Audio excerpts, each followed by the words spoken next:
Bonjour et bienvenue sur Even Mobile. Je vais vous présenter aujourd'hui le test du Samsung F480. Vous avez déjà pu voir le test rédigé sur notre site. Là, je vais vous présenter un petit peu les fonctions sympas de ce mobile. Alors, on va commencer par l'écran d'un œil. Donc, comme vous pouvez le voir, il est relativement assez dépouillé. Mais on peut y rajouter des éléments un petit peu à la manière de macOS X et Windows Vista avec ce qu'on appelle des widgets. Alors, vous voyez, il y a une petite icône ici. On peut donc appuyer dessus et faire glisser les éléments qu'on souhaite voir apparaître. Alors, par exemple, ici, le logo de l'opérateur qu'on peut déplacer. On peut également faire afficher une horloge, le mini lecteur MP3 et également, par exemple, les modes du téléphone.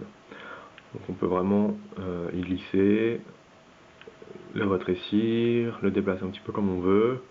On peut donc, par exemple pour ce petit lecteur MP3, directement lancer la musique, directement depuis l'écran d'accueil. Si vous n'avez plus besoin, vous les rangez, très facile, on ouvre et on glisse. Donc voilà, on fait un peu de place. Hop, on fait un peu de place. Et voilà, l'écran d'accueil est comme on était tout à l'heure. Alors pour accéder au menu, il y a une petite touche en bas. Hop. Donc là, une petite transition qui est assez sympa, mais bon, qui aurait pu être un petit peu plus fluide. Alors voici l'écran d'accueil, ma foi assez classique. Le design me fait un petit peu penser aux anciens Sony Ericsson, vraiment le Sony Ericsson W810, qui a un look assez rétro et simpliste. On va commencer par le journal des appels. Hop, par exemple, voilà. Le répertoire. Alors, si vous avez lu mon test, je vous disais que ce répertoire souffrait d'être assez lent. Alors, regardez par exemple si on veut descendre, on peut donc grâce à l'écran tactile scroller, mais voilà, ça n'ira vraiment jamais pas plus vite. Si donc vous souhaitez appeler un ami qui est tout en bas de la liste, je vous souhaite beaucoup de courage, car ça met vraiment beaucoup de temps à déplacer. Mis à part ce petit problème, le répertoire vous offre toutes les fonctions basiques qu'on peut attendre d'un téléphone de cette gamme. Alors, le lecteur MP3 qui vous permet donc d'écouter la musique, qu'on peut d'ailleurs stocker sur une petite carte ici. Alors, voici comment se présente le lecteur, où on a la pochette ici. Là, on peut augmenter ou diminuer le son, noter la musique, un petit peu comme sur les iPods. On peut changer l'égaliseur, changer la boucle, puis passer à la chanson suivante avec ses touches. Alors, on va l'arrêter.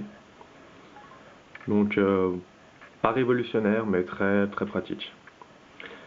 Passer maintenant au navigateur internet. Donc, comme je vous l'avais dit, le navigateur souffre d'être en fait un peu inutilisable. Ce Samsung est HSPDA, donc on peut vraiment télécharger de manière très rapide les données sur le réseau, à hauteur de 7 mégabits. Mais le navigateur qui est fourni d'origine est franchement inutilisable. Voici par exemple la page d'accueil d'Even Mobile. Alors vous voyez qu'on ne peut... déjà on n'a pas une vue d'ensemble, ce qui est assez gênant. On peut évidemment scroller, mais c'est très long quoi. C'est vraiment catastrophique et qui rend donc ce navigateur vraiment inutilisable. Ensuite pour le menu des messages, alors on peut également recevoir écrire un nouveau message, voir consulter sa boîte de réception et les emails sont également reçus dans cette boîte. Alors voici un petit peu comment se présente un message. Si vous voulez en rédiger un, voilà, ça se présente de cette façon. Alors ici on entre le contact, ici on entre le message avec le petit clavier qu'on peut faire apparaître de cette façon. Hop, ensuite on peut rédiger le message qu'on souhaite. Voilà, ensuite il suffit d'envoyer. Hop, on ne sauvegarde pas. Le menu gestion des fichiers qui vous permet d'accéder aux données de votre téléphone et de la carte mémoire. Hop, alors par exemple, voici comment ça se présente. On va consulter les photos que j'ai faites. Voici par exemple, hop. Et il y a deux petites touches, voilà, on peut bien sûr naviguer également, faire comme un peu à la manière des iPhones. Mais si ça marche vraiment pas très bien là, bizarre. Hop.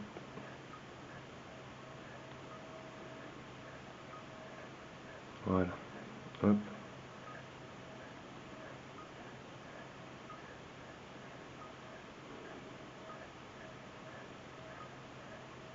Bon, ça marche pas très bien, je ne sais pas pourquoi. Le calendrier, vous pouvez ajouter vos rendez-vous, changer le mode d'affichage en semaine par exemple. Alors là vous voyez, j'ai une semaine qui n'est pas très chargée.